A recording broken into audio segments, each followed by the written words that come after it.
إن الحمد لله نحمده ونستعينه ونستغفره ونؤمن به ونتوكل عليه ونعوذ بالله من شرور أنفسنا وسيئات أعمالنا من يهده الله فلا مضل له ومن يضلله فلا هادي له وأشهد أن لا إله إلا الله وحده لا شريك له وأشهد أن محمدا عبده ورسوله أما بعد يا أيها الناس اتقوا ربكم الذي خلقكم من نفس واحدة وخلق منها زوجها وبث منهما رجالا كثيرا ونساء واتقوا الله الذي تساءلون به والأرحام إن الله كان عليكم رقيبا وقال أيضا يا أيها الذين آمنوا اتقوا الله حق تقاته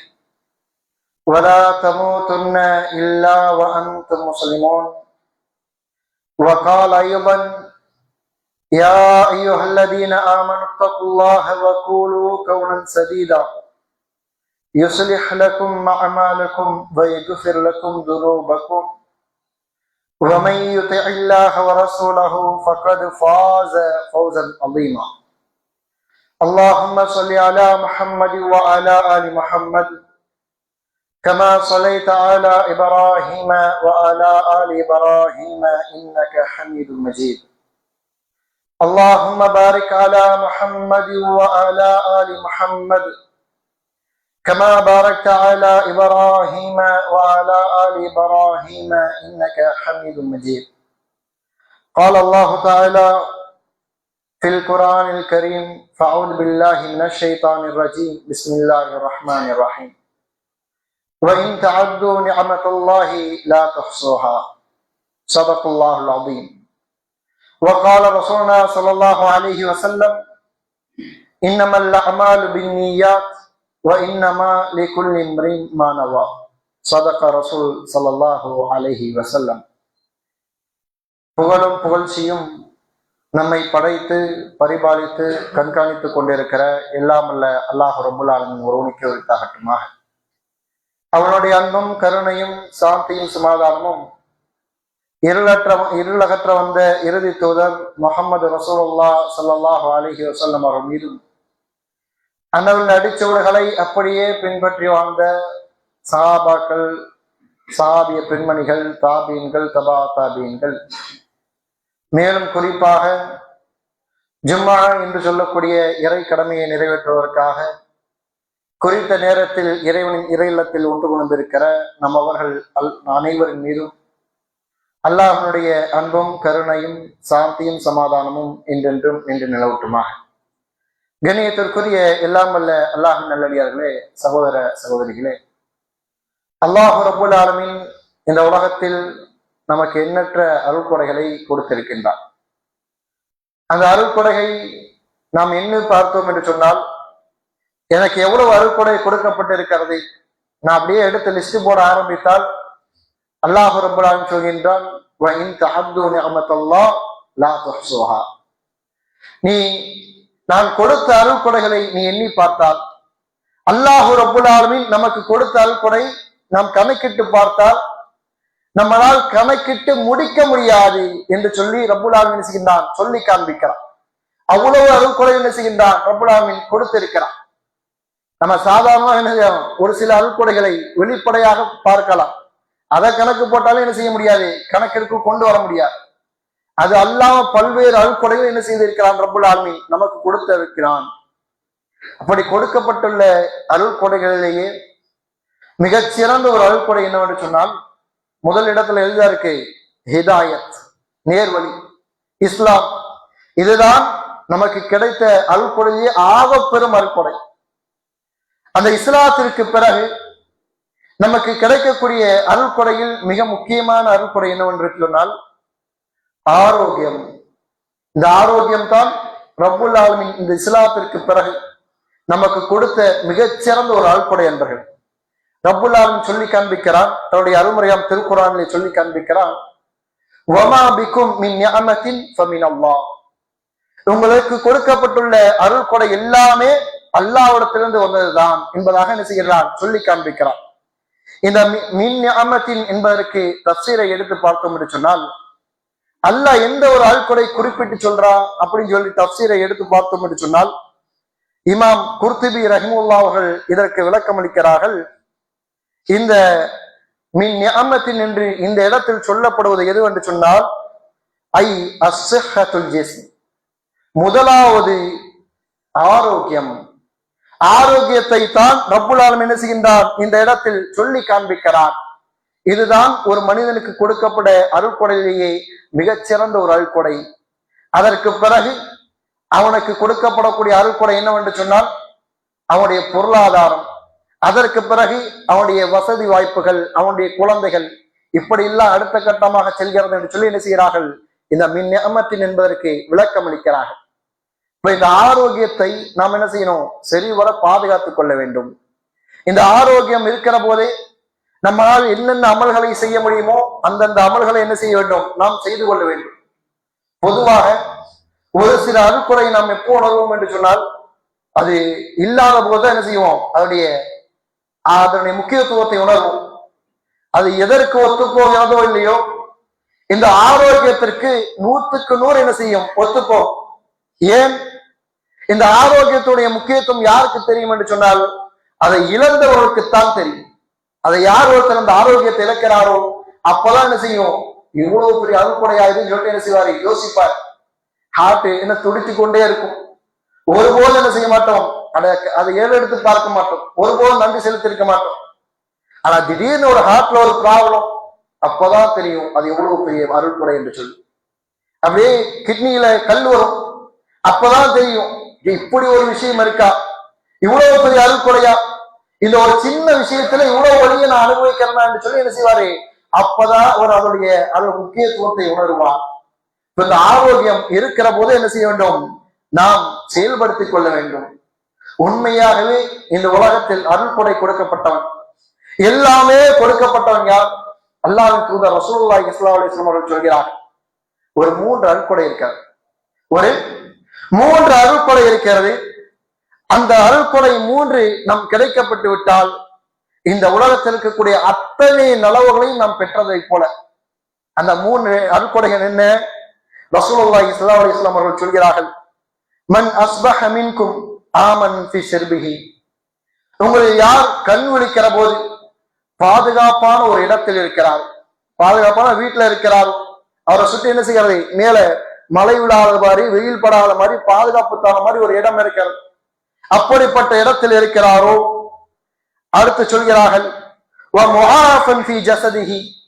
யாருடைய உடலில் ஆரோக்கியம் இருக்கிறதோ, இந்த கூத்து யோமிகி, யார் அன்றைய நாளுக்கான உணவை பெற்று விடுகிறார். 3 அருள்கொடை. கண் விழித்து பார்க்கிற போது முதல்ல என்ன இருக்கணும், பாதுகாப்பான ஒரு இடம் இருக்கிறது. அடுத்து என்னுடைய உடலில் ஆரோக்கியம் இருக்கிறது. 3வது அந்த நாளில் நான் உண்பதற்கான என்ன செய்கிறது, உணவு இருக்கிறது. இந்த 3ஐயும் நான் பெற்றுவிட்டால் ரசூலுல்லாஹி ஸல்லல்லாஹு அலைஹி வஸல்லம் அவர்கள் சொன்னார்கள், ஃபகஅன்னமா ஹீஸத் லஹு துன்யா, அவர் எதை போன்றவர் என்று சொன்னால் இந்த உலகத்தில் இருக்கக்கூடிய அனைத்து அருள்கொடையும் பெற்றவரை போல என்று சொல்லி காண்பித்தார். அவ்வளவு பெரிய அருள்கொடை தான் என்னது, இந்த ஆரோக்கியம் என்று சொல்வது. ஆனா இன்னைக்கு நாம் என்ன செய்கிறோம், ஒரு பராமுகமாக இருக்கிறோம், அதை என்ன செய்வதில்லை, ஒரு பொருட்டையாகவே எடுத்துக் கொள்வதில்லை. நம்ம எத்தனை பேர் யோசித்து பாருங்கள், நம்ம எத்தனை பேர் பல்வேறு அருள்கொடைக்கு நன்றி செலுத்தியிருப்போம், எத்தனை பேர் நம்முடைய ஆரோக்கியத்திற்காக அல்லாஹ்விடத்தில் நன்றி செலுத்துகிறோம். அல்லாஹ்வே எனக்கு ஆரோக்கியத்தை தந்தாய், என்னால் நடக்க முடிகிறது, என்னால் சுவாசிக்க முடிகிறது, என்னால் பேச முடிகிறது என்று சொன்னால் இது மிகப்பெரிய ஆரோக்கியம்.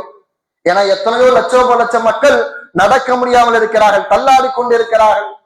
எத்தனையோ மக்கள் சுவாசிக்க முடியாமல் வெண்டிலேட்டர்ல வச்சிருக்கப்பட்டிருக்கிறார்கள். எத்தனையோ மக்கள் தாம் நினைப்பதை சொல்லக்கூட முடியாத நிலையில் என்ன செய்கிறார்கள், படுத்த படுக்கையாகவே இருந்து கொண்டிருக்கிறார்கள். இவ்வளவு பெரிய ரப்புல் ஆலமீன் அருள்கொடை கொடுத்திருக்கிறான். நம்ம எத்தனை பேர் அதற்கு நன்றி செலுத்தி இருக்கிறோம், யோசித்து பார்க்க வேண்டும். காரணம் என்ன, அதை ஒரு பொருட்டாவே என்ன செய்ய மாட்டோம், நினைக்க மாட்டோம். அப்படி பொருட்டாக எடுக்காத போதுதான் அந்த விஷயத்தில் நாம் என்ன செய்கிறோம், இழப்புக்குள்ளாகி விடுகிறோம். ரசூலுல்லாஹி ஸல்லல்லாஹு அலைஹி வஸல்லம் அவர்கள் சொன்னார்கள், நிஅமதானி மக்பூனுன், 2 அருள்கொடைகள் இருக்கிறது, அந்த இரண்டு அருள்கொடைகள் நிஅமத்தானி மக்மூனுன் ஃபீஹிமா கஸீரும் மினன் நாஸ். அந்த ரெண்டு அருள்கொடையில பெரும்பாலான மக்கள் ஏமாற்றத்திற்குள்ளாகி விடுகிறார்கள், இழப்புக்குள்ளாகி விடுகிறார்கள். அது என்ன அருள்கொடை? அஸ்ஸிஹ்ஹத்து வல் ஃபராக். ஒன்று ஆரோக்கியம், இன்னொன்று ஓய்வு நேரம் என்று சொன்னார். இந்த ரெண்டு அருள்கொடையில பெரும்பாலான மக்கள் செய்து விடுகிறார்கள், கோட்டை விட்டு விடுகிறார்கள், இழப்புக்குள்ளாகி விடுகிறார்கள் என்று சொன்னார்கள். ஏன்? ஆரோக்கியம் இருக்கும் போது அதை என்ன செய்ய மாட்டோம், ஒரு விஷயமாகவே கருத மாட்டோம். அப்படியே போய்கிட்டே இருக்கு வண்டி. திடீரென ஒரு ஆக்சிடென்ட் நடக்கிற போது, திடீரென உடலில் ஆரோக்கியம் இல்லாத போது, அப்பொழுதுதான் என்ன செய்வோம், யோசிப்போம், அடடா இதற்கு மேல் நின்று தொழ முடியாது, இதற்கு மேல் நோன்பு வைக்க முடியாது, இதற்கு மேல் எங்க உம்ரா போறது, ஹஜ்ஜு போறது என்று சொல்லி அப்பொழுதுதான் என்ன செய்வோம், எல்லாவற்றையும் யோசிப்போம். இது முன்னாலேயே செஞ்சிருக்கலாமே என்று சொல்லிட்டு என்ன செய்வோம், யோசிப்போம். எனவே என்ன செய்யக்கூடாது, இப்படிப்பட்ட ஒரு நிலைமையில் நாம் இருந்து விடக்கூடாது. ஆரோக்கியம் இருக்கிற போதே என்ன செய்ய வேண்டும், நாம் நம்முடைய ஆரோக்கியத்தை பயன்படுத்திக் கொள்ள வேண்டும். ஆனால் தான் ரசூலுல்லாஹி ஸல்லல்லாஹு அலைஹி வஸல்லம் அவர்கள் சொல்கிற போது சொன்னார்கள், இக்தனிம் ஹம்சன் கபல ஹம்சின். 5க்கு முன்னால் 5ஐ பயன்படுத்திக் கொள்ளுங்கள். 5 விஷயங்கள் வருவதற்கு முன்னால் 5ஐ பயன்படுத்திக் கொள்ளுங்கள் என்று சொன்னார்கள். அதில் ஒன்று வஸிஹ்ஹத்துக கபல சகமிக். நோய் வருவதற்கு முன்னால் உன்னுடைய ஆரோக்கியத்தை பயன்படுத்திக் கொள் என்று சொன்னார். நீ உனக்கு நோய் வருவதற்கு முன்னால், உன்னால நடக்க முடியாததற்கு முன்னால் உன்னுடைய ஆரோக்கியத்தை என்ன செய், நல்ல வகையில் பயன்படுத்திக் கொள் என்று சொன்னார்கள். இப்ப நம்முடைய ஆரோக்கியம் என்பது மிகப்பெரிய ஒரு அருள்கொடை. இந்த அருள்கொடைக்கு நாம் நன்றி செலுத்த வேண்டும். இந்த அருள்கொடை சரியான விதத்தில் என்ன செய்ய வேண்டும், நாம் பயன்படுத்த வேண்டும். அப்படி பயன்படுத்தவில்லை என்று சொன்னால், இந்த ஆரோக்கியத்தை நான் சரியாக பயன்படுத்தவில்லை என்று சொன்னால், உண்மையிலேயே நான் என்ன செய்ய விடுகிறேன், இழப்புக்குள்ளாகி விடுகின்றேன், இறப்புக்கு உள்ளாகி விடுகின்றேன். ஒருமனே ஒருவருக்கு ஆரோக்கியம் இருக்கிறது, அதை வச்சு அவன் எதுவுமே செய்யல, தனக்காக, தன்னுடைய குடும்பத்திற்காக, தன்னுடைய சமூகத்திற்காக, வணக்க வழிபாடுக்காக அந்த ஆரோக்கியத்தை அவன் பயன்படுத்தவில்லை என்று சொன்னால், அந்த ஆரோக்கியம் இருந்தும் அது வீணான ஒன்றுதான், அது எதுக்குமே யூஸ் இல்லை. அல்லாஹும் அல்லாஹ்வுடைய தூதரும் எவ்வளவு தான் அது அருள்கொடை என்று சொன்னாலும் சரி, ஒருவன் தனக்காக, தன்னுடைய வணக்க வழிபாடுகளுக்காக, தன்னுடைய குடும்பத்துக்காக அந்த ஆரோக்கியத்தை செலவு செய்யவில்லை என்று சொன்னால், அந்த ஆரோக்கியம் இருக்கும் போதே அதை செலவு செய்யவில்லை என்று சொன்னால், அவனத்துல ஆரோக்கியம் இருந்தாலும் சரி, இல்லாத்தையும் சரிதான், அவனால் எந்த ஒரு யூஸும் இல்லை என்பர்களே. ஏன்னா ரசூலுல்லாஹி ஸல்லல்லாஹு அலைஹி வஸல்லம் அவர்கிட்ட ஒரு மனிதர், ஒரு அரபி வருகிறார். அரபி வருகிற போது எல்லோரும் என்ன செய்யலாம் என்று சொன்னால், அப்படியே அந்த அரபியை வியந்து பார்க்கலாம். ஏன்னா அந்த அளவுக்கு ஆரோக்கியமாக திடகாத்திரமாக இருக்கலாம். ரசூலுல்லாஹி ஸல்லல்லாஹு அலைஹி வஸல்லம் அவர்களையே ஆச்சரியத்துக்குள்ளாக்கிறது. உடனே அல்லாஹ்வுடைய தூதர் அந்த மனிதனை அழைத்தார்கள். அழைத்து கேட்டார்கள், என்றால் உனக்கு காய்ச்சல் வந்திருக்கிறதா என்று கேட்டார்கள். காய்ச்சலா? அப்படின்னா என்னன்னு கேட்டான். உடனே ரசூலுல்லாஹி ஸல்லல்லாஹு அலைஹி வஸல்லம் அவர்கள் சொன்னார்கள், எலும்புக்கும் தோலுக்கும் நடுவில் ஏற்படுகிற வெப்பமாக இருக்கும், அப்படிப்பட்ட ஒரு நிலை ஏற்பட்டு இருக்கிறதா? இல்லை, ஏற்பட்டதில்லை. சரி, எப்பாவது உனக்கு தலைவலித்திருக்கிறதா? தலைவலி என்றால் என்ன? தலையினுடைய இரு சோனைக்கு மத்தியில் என்ன செய்யும், ஒரு வலி ஏற்படும், அதுதான் அது உனக்கு ஏற்பட்டிருக்கிறதா என்று கேட்டார்கள். அதுவும் ஏற்பட்டதில்லை என்று சொன்னார்கள். சொன்னவனே ரசூலுல்லாஹி ஸல்லல்லாஹு அலைஹி வஸல்லம் அவர்கள் சென்று விடுகிறார்கள். சென்றதற்கு அப்புறம் ரசூலுல்லாஹி ஸல்லல்லாஹு அலைஹி வஸல்லம் அவர்கள் சொன்னார்கள், உங்களில் யாராவது ஒருவர் நரகவாதியை பார்க்க ஆசைப்பட்டால் அவரை பார்த்துக் கொள்ளுங்கள் என்று சொன்னார். உங்களில் யாராவது ஒருவர் நரகவாதியை பார்க்க ஆசைப்பட்டால் அவரை பார்த்துக் கொள்ளுங்கள் என்று சொன்னார்கள். காரணம் என்ன? ஆரோக்கியம் இருக்குது, ஆனா அது சரியாக அவர் பயன்படுத்தவில்லை, அது அவருடைய மார்க்கத்திற்காக இல்லை. எனவே அந்த ஆரோக்கியம் இருந்து ஒண்ணும் இல்லை, அதுவும் என்னதான் ஒரு அதாபாக மாறிவிடுகிறது என்று சொல்லி அதை ஒரு அதாபுக்கான காரணமாக சொன்னார். இப்படிப்பட்ட ஆரோக்கியமாக இருக்கக்கூடாது, மாறாக மார்க்கத்திற்காக பயன்படுத்துகிற ஒரு ஆரோக்கியமாக இருக்கும். ஆரோக்கியமாக இருக்கலாம், ஓடி சென்று உழைக்க வேண்டும், தான தர்மங்கள் செய்ய வேண்டும், இரவு நின்று வணங்க வேண்டும், இப்படியாக என்னுடைய ஆரோக்கியத்தை என்ன செய்ய வேண்டும், நான் பயன்படுத்த வேண்டும். இதையெல்லாம் பயன்படுத்தவில்லை, நான் அப்படியே போய்விட்டேன் என்று சொன்னால், என்னுடைய வயோதிகம் வருகிற போது நான் எவ்வளவுதான் தான தர்மங்கள் சென்றாலும் சரி, எவ்வளவுதான் சேரில் அமர்ந்து கொண்டு அல்லது படுத்துக் கொண்டு தொழுதாலும் சரி, நான் நின்று தொழுவதை போல நன்மை என்ன செய்யாது, அதுக்கு கிடைக்காது. ஒரு சஹாபி வந்து கேட்கிறார், அல்லாஹ்வுடைய தூதரே, நான் உட்கார்ந்து தொழ விரும்புகிறேன், அது சம்பந்தமாக சட்டத்தை சொல்லுங்கன்னு சொல்றாங்க. ரசூலுல்லாஹி ஸல்லல்லாஹு அலைஹி வஸல்லம் அவர்கள் சொன்னார்கள், உன்னால் நின்று தொழ முடியும் என்கிற பட்சத்தில் நீ நின்று தொழு, அதுதான் உனக்கு சிறந்தது என்று சொன்னார்கள். சொல்லிவிட்டு சொன்னார்கள், ஒரு மனிதன் நின்று தொழுகிறான், இன்னொரு மனிதன் அமர்ந்து தொழுகிறான். நின்று தொழுபவருக்கு கிடைக்கக்கூடிய கூலியில் பாதிதான் அமர்ந்து தொழுபவருக்கு கிடைக்கும். அமர்ந்து ஒருவர் தொழுகிறார், ஒருவர் படுத்து என்ன செய்கிறார் தொழுகிறார் என்று சொன்னால் அமர்ந்து தொழக்கூடிய ஒரு நன்மையில் பாதிதான் படுத்து தொழக்கூடிய நபருக்கு என்ன செய்யும், அது கிடைக்கும் என்று சொன்னார். ஆரோக்கியம் குறைய குறைய அவருடைய நன்மையும் என்ன செய்யாது, குறைந்து கொண்டே போகும். யாரை தவிர என்று சொன்னால், யார் ஒருவர் தான் இளமையாக இருக்கிற போது, அந்த ஆரோக்கியம் இருக்கிற போது சரியாக வளமையாக தொழுது கொண்டிருக்கிறாரோ அவரை தவிர. ஏன்னா அவர் ஆரோக்கியம் இருக்கும் போது தொழுதார். அப்படிப்பட்ட நபர் பிரயாணத்துக்கு போறாரு, அல்லது ஆரோக்கியம் இருந்து நோய்வாய்ப்பட்டு இருக்கிறார், அவரால் தொழ முடியல பழைய மாதிரி, அப்படி என்றால் அவர் சாதாரணமாக தொழுதால் கூட அவர் முன்னால் ஆரோக்கியமாக இருந்த போது எப்படி நன்மை கிடைத்ததோ அதே நன்மை என்ன செய்யும், கிடைத்து கொண்டே இருக்கும். அந்த ஆரோக்கியத்தை நம்ம பயன்படுத்துகிற விதம்தான் நாளை நம்முடைய வாழ்வில் நன்மை என்ன செய்யும், அதிகரிக்க செய்யும் நண்பர்கள். எனவே என்ன செய்யணும், இந்த ஆரோக்கியத்தை சரியாக பயன்படுத்தணும். இந்த ஆரோக்கியம் இருக்கிற போது என்ன செய்து கொள்ள வேண்டும், அதிகமாக குர்ஆன் ஓதணும், அதிகமாக நின்று வணங்க வேண்டும், அதிகமாக உழைத்து தான தர்மங்கள் செய்ய வேண்டும். இப்படியான அமல்களை என்ன செய்ய வேண்டும், செய்ய வேண்டும். இந்த ஆரோக்கியத்தை எந்த அளவுக்கு இஸ்லாம் வலியுறுத்துகிறது என்று சொன்னால், இந்த ஆரோக்கியத்தை பொறுத்த வரைக்கும் இந்த ஆரோக்கியத்தை பாதிக்கிற அனைத்து காரணிகளும் இஸ்லாம் என்ன செய்கிறது, தடை செய்கிறது. ஒருவனுக்கு ஆரோக்கியம் பாதிக்கப்படும் என்று சொன்னால் அதை செய்யாதே என்று சொல்லி என்ன செய்கிறது, இஸ்லாம் தடுக்கிறது. எந்த அளவுக்கு நான் என்னுடைய வணக்க வழிபாடுகளின் மூலமாக என்னுடைய ஆரோக்கியத்தை கெடுத்துக் கொள்வேன் என்று சொன்னால் அந்த வணக்க வழிபாட்டை குறைத்துக் கொள் என்று சொல்கிறார். அந்த வணக்க வழிபாடு என்ன செய்யாதீங்க, தொடர்ந்து செய்யாதீங்க, குறைத்துக் கொள்ளுங்கள் சொல்லுது. ரசூலுல்லாஹி ஸல்லல்லாஹு அலைஹி வஸல்லம் அவர்கள் கேள்விப்படுகிறார்கள், ஒரு நபித்தோழர் பகல் முழுவதும் நோன்பு வைக்கிறார், இரவு முழுவதும் நின்று வணங்குகிறார் என்று சொல்லி என்ன செய்ய கேள்விப்படுகிறார்கள். நேராக போய் கேட்கிறாங்க, ரசூலுல்லாஹ் ஏப்பா உன்னை பத்தி நான் இப்படி கேள்விப்பட்டனே, பகல் முழுக்க நீ நோன்பு வைக்கிறியாமா, இரவு முழுக்க நீ நின்று வணங்குகிறாயாமா என்று சொல்லி என்ன செய்யறாங்க கேட்கிறார்கள். ஒண்ணு அந்த சஹாபி சொல்றாங்க, ஆம் அல்லாஹ்வுடைய தூதரே, ஆமா அல்லாஹ்வுடைய தூதரே, நான் என்ன செய்ய பகல் முழுக்க நோன்பு வைக்கிறேன், இரவு முழுக்க நின்று வணங்குகிறேன் என்று சொன்னார்கள்.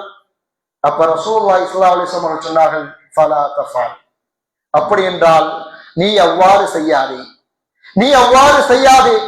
இரவு நீ தூங்கு, பிறகு இரவனுடைய கடைசி பகுதி எழுந்து என்ன செய், தொழ ஆரம்பி.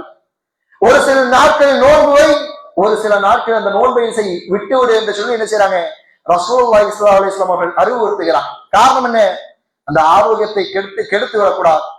அமலை அதிகரிக்கிறேன் என்ற பெயரில் கூட என்ன செய்யக்கூடாது, அந்த ஆரோக்கியத்தை கெடுத்து விடக்கூடாது என்று சொன்னால் நம்மை யோசித்து பாருங்கள் நண்பர்கள். இன்னைக்கு நாம நம்முடைய ஆரோக்கியத்தை கெடுக்கக்கூடிய எத்தனை வழிமுறைகளை என்ன செய்கிறோம், கையாண்டு கொண்டிருக்கிறோம் என்பதை யோசித்து பார்க்க கடமைப்பட்டிருக்கிறோம். இன்னைக்கு நம்முடைய வாழ்க்கைக்கு ஆரோக்கியத்துக்கும் என்ன சம்பந்தம், ஒரு ஆரோக்கியத்தை கெடுக்கக்கூடிய எல்லாவற்றையும் என்ன செய்கிறோம், நாம் செய்கிறோம். இஸ்லாம் ஆரோக்கியத்தை பேண என்ன சொல்கிறது, முதலாவதாக சொல்கிறது, உன்னுடைய உணவை கட்டுப்பாட்டுக்குள் வை என்று சொல்கிறது. ஆயிஷா ரலியல்லாஹு அவர்கள் சொல்கிறார்கள், ரசூலுல்லாஹி ஸல்லல்லாஹு அலைஹி வஸல்லம் அவர்கள் மரணத்திற்கு பிறகு இந்த உம்மத்தில் வந்த முதலாவது பிதாத் வயிற்றை நிரப்புவது என்று சொன்னார். வயிற்றை நிரப்புவதா ரசூலுல்லாஹி ஸல்லல்லாஹு அலைஹி வஸல்லம் அவர்கள் மரணத்திற்கு பிறகு வந்த முதலாவது பிதாத் என்று சொன்னார். எல்லா நபி தோழர்களும் வயிற்றை நிரப்புவதை என்ன செய்தார்கள், வெறுத்தார்கள். அவருக்கு 2 ரொட்டி துண்டுகள் கொண்டு வரப்பட்டது, அதை பார்த்து அழுதார்கள். நாங்கெல்லாம் இதை சாப்பிடாமல் இருந்தோம், எங்களுடைய அமல்களுக்கெல்லாம் இங்கு கூலி கொடுக்கப்படுகிறதோ என்று சொல்லி அதை சாப்பிடாமல் தள்ளி வைத்த வரலாற்றை நாம் என்ன செய்கிறோம், பார்க்கிறோம். சஹாபாக்களில் பலர் குதிரை வீரர்களாக இருந்தார்கள். அரபிய குதிரை எப்படி இருக்கும், கிட்டத்தட்ட 6 அடி இருக்கும். அது ஏதாவது ஒரு பொருள் வச்சுதான் என்ன செய்யும், ஏழை ஏறணும். ஆனா சஹாபாக்கள் என்ன செய்தார்கள், இலகுவாக அந்த மீறி ஏறினார்கள். காரணம், அவர்கள் என்ன செய்தார்கள், உடல் மெலிந்த ஒரு உடலாக இருந்தது. யாருக்குமே என்ன இல்லை, அந்த கொழுத்த ஒரு உடல் சஹாபாக்கள் இல்லை. எந்த அளவுக்கு என்று சொன்னால், போர்க்களத்தின் போது அன்றைய கால எதிரிகள், குறிப்பாக யூதர்கள் என்ன செய்வார்கள் சொன்னால், இன்னைக்கு எப்படி ஒரு கோட்டையை கட்டி வச்சிருக்கானோ, சுத்தி செவுரை கட்டி வச்சிருக்கானோ, அதே போல அன்றைய காலத்திலேயே ரசூலுல்லாஹ்வுடைய காலத்திலேயே என்ன செய்திருப்பார்கள் என்று சொன்னால் கோட்டைகளை கட்டி வைத்திருப்பார்கள். கோட்டைக்குள்ள இருந்து என்ன செய்வாங்க, சண்டை போடுவாங்க. கோட்டைக்குள்ள என்ன செய்ய முடியாது, போக முடியாது. அப்படிப்பட்ட நேரத்தில் சஹாபாக்கள் எப்படி வெற்றி கொண்டார்கள் என்று சொன்னால், பரா இப்னு மாலிக் என்று சொல்லக்கூடிய நபித்தோழர் என்ன செய்யறாங்க, கோட்டைக்குள்ள தூக்கி வீசுறாங்க. யோசித்து பாருங்கள், கோட்டையினுடைய செவுறு எந்த அளவுக்கு உயரமா இருக்கும். சஹாபாக்கள் எல்லா சஹாபாக்கள் சேர்ந்து கேடயத்துல வச்சு தூக்கி அந்த சஹாபாக்களை வீசுறாங்க என்று சொன்னா, அந்த சஹாபாக்களுடைய உடல் எடை எப்படி இருந்திருக்கும், உடல் எப்படி இருந்திருக்கும் என்பதை நம்ம யோசித்து பார்க்க வேண்டும். உமர் இப்னு கத்தாப் ரலியல்லாஹு அவர்கள் ஒரு ஒரு கொழுத்த ஒரு உடலை பார்க்கிறாங்க. கொழுத்த ஒரு உடலை கொண்ட ஒரு நபரை பார்க்கிறாங்க. உடல் அப்படியே பருமனாக இருக்கு. அதை பார்த்தவொன்னே கேட்கிறாங்க, இது என்ன இது அப்படின்னு கேட்கிறாங்க. இன்னைக்கு நம்முடைய பார்வையில் சர்வ சாதாரணம். ஆனா உமர் இப்னு கத்தாப் அவர்கள் பார்க்கிறார்கள், ஆச்சரியமா பார்க்கிறாங்க, என்ன உடம்பு இது, இவ்வளவு பருமனா இருக்குன்னு கேட்கிறாங்க. உடனே அந்த மனிதர் சொல்கிறார், ஹாதிஹி பரக்கா, இது பரக்கத் என்று சொன்னாங்க, இது பரக்கத் என்று சொன்னாங்க.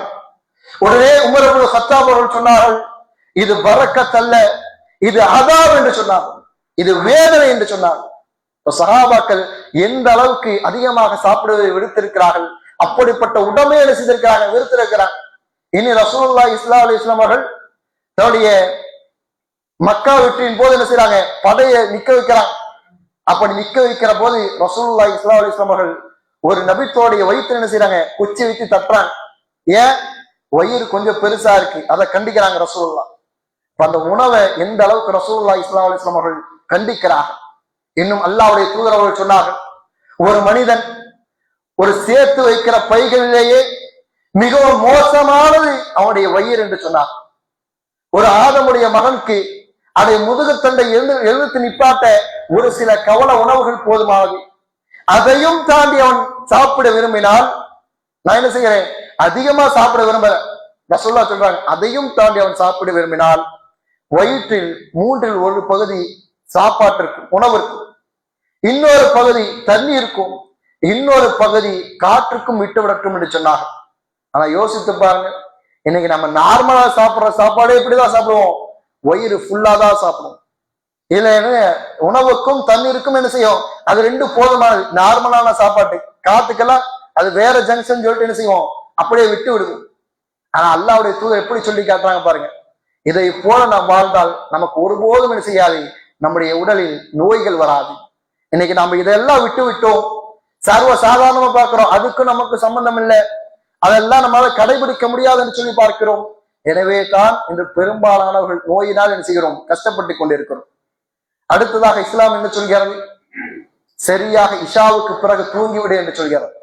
இஷா தொழுதுட்டனா அடுத்து என்ன வேலை இருக்கு, போய் தூங்கிரு, மகரிபுக்கு முன்னாடி சாப்பிட்டு இஷா முடித்து போய் தூங்கிரு, அல்லது சாப்பிட்டுட்டு என்ன செய்ய உறங்கி விடு என்று சொல்கிறது.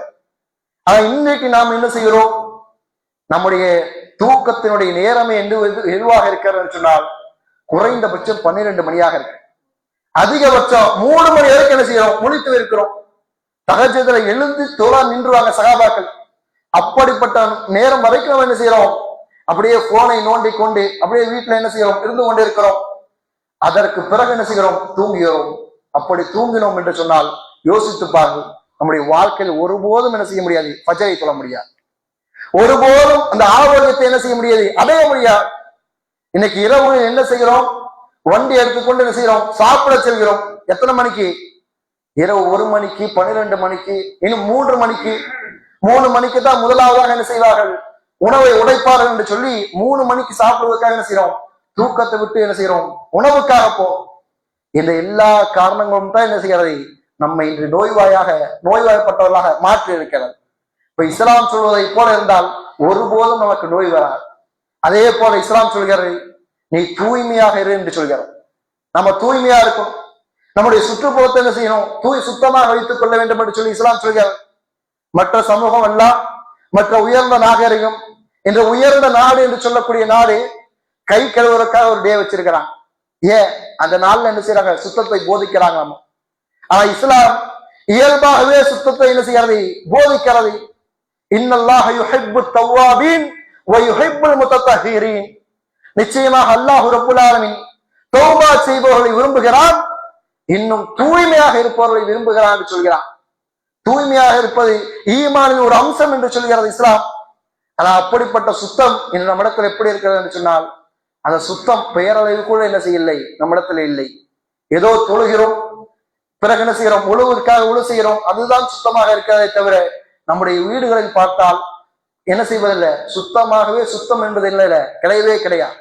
சுத்தங்கிறது சுத்தமாவே இல்லை. அந்த அளவுக்குத்தான் என்ன செய்கிறோம், இப்படிப்பட்ட சூழ்நிலை நம்முடைய வீட்டை வைத்திருக்கிறோம். இப்படி எல்லாத்திலையுமே இஸ்லாம் எதையெல்லாம் நீ செய் என்று சொல்கிறதோ அது எல்லாத்திலையும் கோட்டை விடுவதன் காரணமாகத்தான் இன்று நம்முடைய சமூகத்தில் பெரும்பாலான நபர்கள் என்ன செய்கிறார்கள், நோய்வாய் உள்ளவர்களாக இருக்கிறார். எங்கு பார்த்தாலும் சுகர்ன்னு சொல்றாங்க, பிரஷர்ன்னு சொல்றாங்க, ஹார்ட்ல ப்ராப்ளம் சொல்றாங்க, கிட்னியில கல்லுன்னு சொல்றாங்க. எங்கு பார்த்தாலும் நோய்வாய். ஏன்? இஸ்லாம் சொல்லக்கூடிய அறிவுரை என்ன செய்யல, நம்முடைய வாழ்க்கையை கடைபிடிக்கவில்லை. எனவே இந்த நோய்க்காக என்ன செய்ய விட்டோம், நாம் அகப்பட்டு கொண்டோம்.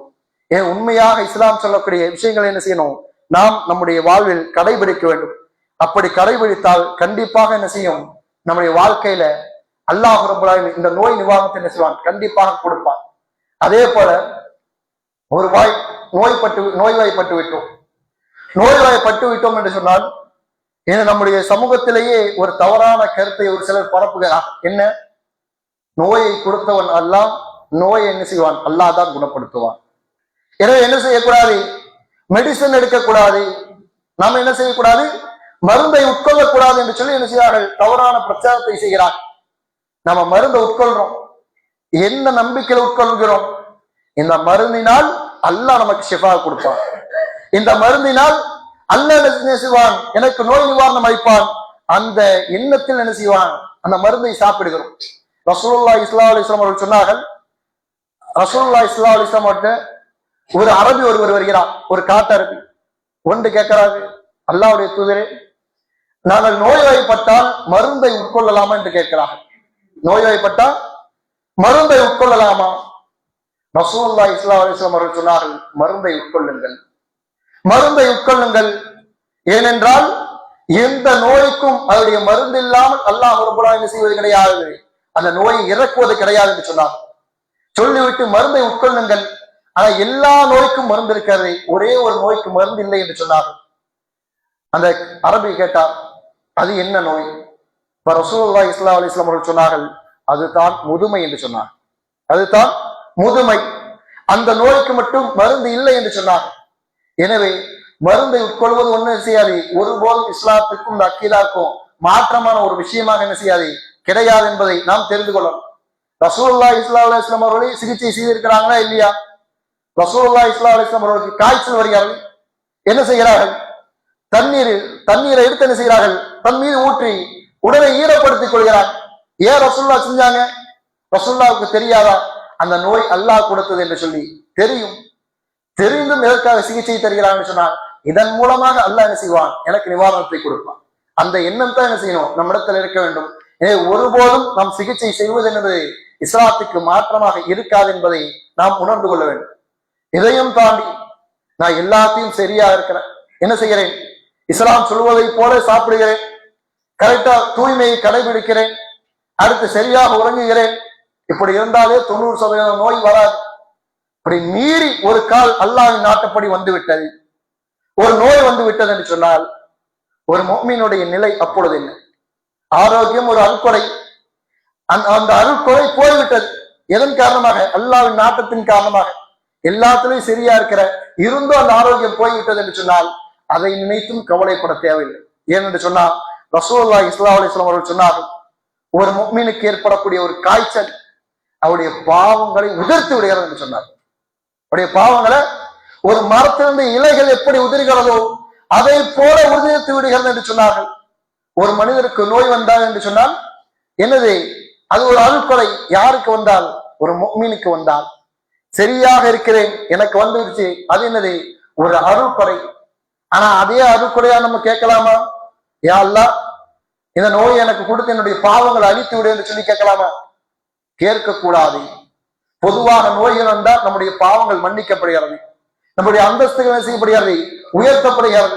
நாளை மறுமையில் ரப்புல் ஆலமீன் நாம் பட்ட துன்பத்திற்கு நிகராக நாளை மறுமையில் ஒரு சிறந்த ஒரு பரிசை சொர்க்கத்தை நமக்கு தருவார். அப்படி இருந்து நாம துவா செய்து கேட்கலாமா? யா அல்லாஹ், நான் பாவத்தை எல்லாம் செய்து விட்டேன், என் பாவத்தின் காரணமாக ஒரு நோயை கொடுத்து எல்லாத்தையும் இங்கே முடிச்சிரு என்று சொல்லி துவா கேட்கலாமா என்று சொன்னால் அப்படிப்பட்ட பிரார்த்தனை என்ன செய்யக்கூடாது, நாம் கேட்கக்கூடாது. ஒரு முறை ரசூலுல்லாஹி ஸல்லல்லாஹு அலைஹி வஸல்லம் அவர்கள் பார்க்கிறார்கள், பள்ளியில் வளமையாக தொழ வரக்கூடிய ஒரு நபி தொழ என்ன செய்யவில்லை, காணவில்லை. பொதுவாக அல்லாஹ்வுடைய தூதர் தொழுகையை முடித்து விட்டால் திரும்பி பார்ப்பார்கள், யாரெல்லாம் வந்திருக்கிறார், யாரெல்லாம் வரல, எல்லாத்த பற்றி நோட்ஸ் என்ன செய்யும் ரசூலுல்லாஹி ஸல்லல்லாஹு அலைஹி வஸல்லம் இருக்கும். இப்போ ஒரு நபி தோழர் என்ன செய்கிறார், விடுபடுகிறார். சஹாபாக்கள்கிட்ட ரசூலுல்லாஹ் கேட்கிறாங்க, என்னப்பா இந்த நபி தோழரை காணும்? அல்லாஹ்வுடைய தூதரை, அவருக்கு நோய்வாய்ப்பட்டு இருக்கிறார். அப்படியா?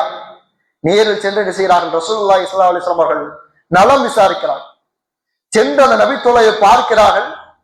பார்த்தால் ஒரு பறவை குஞ்சு எப்படி படுத்துக் கொண்டிருக்குமோ அதை போல அந்த நோய்தான் செய்கிறார்கள், கடுமையாக பாதிக்கப்பட்டு அப்படி உருண்டு சுருண்டு செய்கிறார்கள், கடந்து கொண்டிருக்கிறார்.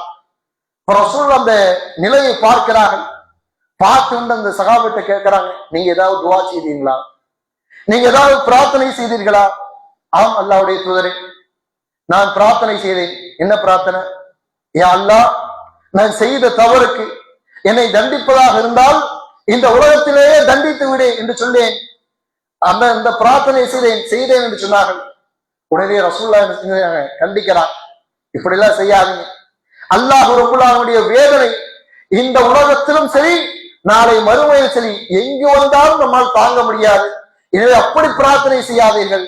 மாறாக ரப்பனா ஆத்தினா ஃபித் துன்யா ஹஸனா வ ஃபில் ஆখিরাতি ஹஸனத்தன் வ கினா அஸாபன்னார், இந்த பிரார்த்தனை செய்யுங்கள் என்று சொல்லி என்ன செய்றாங்க, இந்த பிரார்த்தனையை கற்றுக் கொடுக்கிறார்கள். பிறகு இந்த பிரார்த்தனை அந்த நபி தோழர் செய்கிறார். அந்த நோயிலிருந்து என்ன செய்கிறார், விடுபடுகிறார். எனவே என்ன செய்ய வேண்டும், அல்லாஹ்வுடைய வேதனையை நாம் கேட்கக்கூடாது. நம்முடைய ஆரோக்கியத்தை பாதிக்கிற எந்த ஒரு விஷயத்தையும் என்ன செய்யக்கூடாது, நம்ம செய்யக்கூடாது. அல்லாஹ் ரப்பல் ஆலமீன் இந்த உலகத்தில் வாழ்கிற போது ஆரோக்கியத்தை பேணி பாதுகாக்கக்கூடிய மக்களாக, இன்னும் ஆரோக்கியமாக வாழ்கிற போது வணக்க வழிபாடுகளை அதிகமாக செய்யக்கூடிய மக்களாக ரப்பல் ஆலமீன் நம்ம இருக்கும் அந்த பாக்கியத்தை தந்தார்கள் புரியட்டுமார்.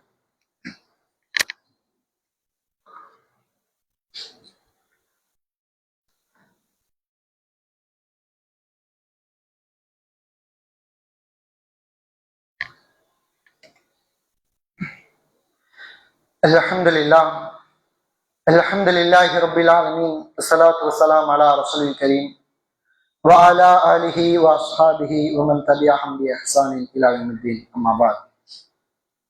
புகழ் அனைத்தும் அல்லாஹ் ரப்பல் ஆலமீன் ஒருவனுக்கே உரித்தாகட்டுமாக.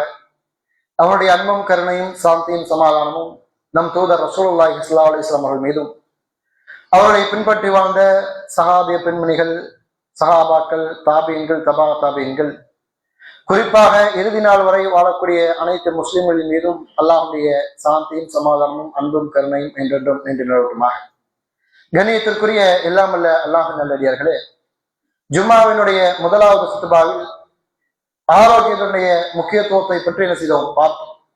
எந்தெந்த விஷயங்களை எல்லாம் நம்முடைய வாழ்வில் நாம் கடைபிடிக்க வேண்டும் என்பதை விஷயங்களை பற்றி என்ன செய்தோம், நாம் பார்த்தோம். குறிப்பாக அல்லாஹ் ரப்பல் ஆலமீன் சொல்கின்றான், நான் உங்களுக்கு கொடுத்த ஒரு அல்கொடை உங்களிடத்துல இருந்து கொண்டே இருக்க வேண்டும் என்று சொன்னால், அல்லது அதிகமாக கொண்டிருக்க வேண்டும் என்று சொன்னால், நீங்கள் ஒரு அமலை செய்ய வேண்டும். என்ன அமல்? நான் கொடுத்த அருள்கொடைக்கு நீங்கள் நன்றி செலுத்த வேண்டும் என்று சொல்கின்றான். வஷ்குருலி, எனக்கு நீங்கள் நன்றி செலுத்துங்கள். நீங்கள் நன்றி செலுத்தினால் அல்லாஹ் ரப்பல் ஆலமீன் சொல்கின்றான், லஅஸிதன்னக்கும், நான் என்ன செய்கிறேன், அதை அதிகப்படுத்துகிறேன் என்று சொல்லி. இப்ப ஆரோக்கியத்தை ரப்பல் ஆலமீன் கொடுத்திருக்கின்றான். இந்த ஆரோக்கியத்திற்கு எப்படி நன்றி செலுத்த வேண்டும் என்று சொன்னால், இந்த ஆரோக்கியத்தை நல்ல விதத்தில் என்ன செய்ய வேண்டும், பயன்படுத்த வேண்டும். தீமையான காரியங்களுக்கு என்ன செய்யக்கூடாது, நாம் இந்த ஆரோக்கியத்தை பயன்படுத்தக்கூடாது. நம்ம என்ன செய்யலாம், பல்வேறு வரலாறுகளை பார்க்கலாம், பல்வேறு தாபியன்களுடைய வரலாறை பார்க்கும். பெரும்பாலான அறிஞர்கள் தன்னுடைய முதுமை காலத்திலும் என்ன செய்தார்கள், அவருடைய அறிவு குறையவில்லை, அவருடைய உடலில் இருக்கக்கூடிய ஆற்றலும் என்ன செய்யவில்லை, குறையவில்லை. காரணம், அவர்கள் தங்களுடைய அந்த நோய் இல்லாமல் வாழ்க்கைக்கான காரணத்தை சொல்கிற போது சொன்னார்கள், அவர் முதுமையிலே எப்படி இருப்பார்கள் என்று சொன்னால், இப்படியே துள்ளி குடிப்பதை போல என்ன செய்வார்கள், இருப்பார்கள். அவருடைய அறிவுல என்ன செய்யாது, எந்த ஒரு குறையும் இருக்கார். அது உடல்ல என்ன செய்யாது, எந்த ஒரு குறையும் இருக்கார். அவருடைய காரணத்தை சொல்லும் போது சொன்னார்கள், நாங்கள் இளமையில் இருக்கிற போது, நாங்கள் என்ன செய்தோம், இளமையில் இருக்கிற போது அல்லாஹ் கொடுத்த இந்த ஆரோக்கியத்தை என்ன செய்தோம், அல்லாஹ் கொடுத்த இந்த காலை, அல்லாஹ் கொடுத்திருந்த கண்ணை, அல்லாஹ் கொடுத்திருந்த கையை சரியாக பயன்படுத்தினோம். அதனால் ரப்புல் ஆலமீன் செய்திருக்கிறான், இன்றைக்கும் சரியாக இருக்கும்படி என்ன செய்திருக்கிறான் என்று சொல்வார். எனவே நாம் நம்முடைய இளமை காலத்தில் சரியாக இருந்தால் இன்ஷா அல்லாஹ் என்ன செய்வான் ரப்புல் ஆலமீன் நம்முடைய முதுமை காலம் வருகிற போதும் என்ன செய்வான், அதே தாக்கத்தை, அதே ஆரோக்கியத்தை ரப்புல் ஆலமீன் நம்முடைய வாழ்வின் கடைசி நேரம் வரை கொடுப்பான். அல்லாஹ் ரப்புல் ஆலமீன் இந்த உலகத்தில் இருக்கிற போது ஆரோக்கியமாக வாழக்கூடிய மக்களாக நம்ம நபிமாக்கி அருள் புரிவானாக. கண்ணியத்திற்குரிய எல்லாம் அல்ல அல்லாஹ் நல்லடியார்களே, அல்லாஹ்வின் தூதர் ரசூலுல்லாஹி ஸல்லல்லாஹு அலைஹி வஸல்லம் அவர்கள் சொன்னார்கள், மன் பனா லில்லாஹி மஸ்ஜிதன் பனல்லாஹு லஹு பைத்தன் ஃபில் ஜன்னah. யார் ஒருவர் அல்லாஹ்வுக்காக ஒரு பள்ளிவாசல் ஒன்றை கட்டுகிறாரோ, அல்லாஹ் ரப்புல் ஆலமீன் அவருக்கு நாளைய மறுமையில் சொர்க்கத்தில் ஒரு மாலையை கட்டுகிறார் என்று சொன்னார்கள். பள்ளிவாசலை கட்டுவது என்று சொன்னால் ஒரே நபர் கட்டி கொடுப்பதல்ல, ஒரே நபர் கட்டி கொடுத்தாலும் ஒரு கூலி இருக்கிறது. அல்லது ஒரு பள்ளிவாசல் கட்டப்படுகிறது, அல்லதுனால ஒரு சிமெண்ட் முட்டையை தான் வாங்கி தர முடியுது, அது ஒரு சில செங்கலை தான் என்ன செய்யுது வாங்க முடியுது என்று நான் கொடுத்த பொருளாதாரத்துல. அப்படி நான் அதில் ஒரு பங்கில் ஒன்றை கொடுத்திருந்தாலும் அல்லாஹ் ஒரு என்ன செய்வான், நமக்கு நாளை மறுமையில் சொர்க்கத்தில் ஒரு மாலையை கண்டிப்பாக கொடுப்பான். எனவே அப்படிப்பட்ட ஒரு வாய்ப்பு நமக்கு கிடைத்திருக்கு. நம்முடைய பள்ளிக்கு சற்று அருகில் இருக்கக்கூடிய மஸ்ஜிதுல் பஸ்ஸாம் என்று சொல்லக்கூடிய பள்ளிவாசல் ஜிஎம் நகரில் என்ன செய்கிறது அமைந்திருக்கிறது. அவருடைய கட்டுமான பணிக்காக என்ன செய்தது ஒரு 5 லட்சம் தேவைப்பட்டு அந்த கட்டுமான பணிகளை என்ன செய்து விட்டார்கள், கடன் வாங்கி முடித்து விட்டார். கடன் எதுக்காக வாங்கியிருக்காங்க, இறைவனுடைய வீட்டை கட்டுவதற்காக வாங்கியிருக்கிறாங்க. ஆனால் கடன் தொகை என்ன செய்யவில்லை, இன்னும் அடைக்கப்படவில்லை. எனவே என்ன செய்யுங்கள், உங்களுடைய பொருளாதாரங்களை அந்த பள்ளிவாசலுக்காக இன்றைய தினம் தாராளமாக வாரி வழங்குங்கள். அல்லாஹ் ரப்புல் ஆலமீன் நம்ம அருள் புரிவானாக. ரப்பனா ஆத்தினா ஃபித் துன்யா ஹஸனா وفي الآخرة حسنة وقنا عذاب النار. ربنا لا تؤاخذنا إن نسينا واخطأنا. ربنا ولا تحمل علينا إصرا كما حملته على الذين من قبلنا. ربنا ولا تحملنا ما لا طاقة لنا به واعف عنا واغفر لنا وارحمنا أنت مولانا فانصرنا على القوم الكافرين. إن الله يأمركم بالعدل والإحسان وإيتاء ذي القربى وينهى عن الفحشاء والمنكر والبغي يعظكم لعلكم تذكرون. ولذكر الله الأكبر والله يعلم ما تصنعون.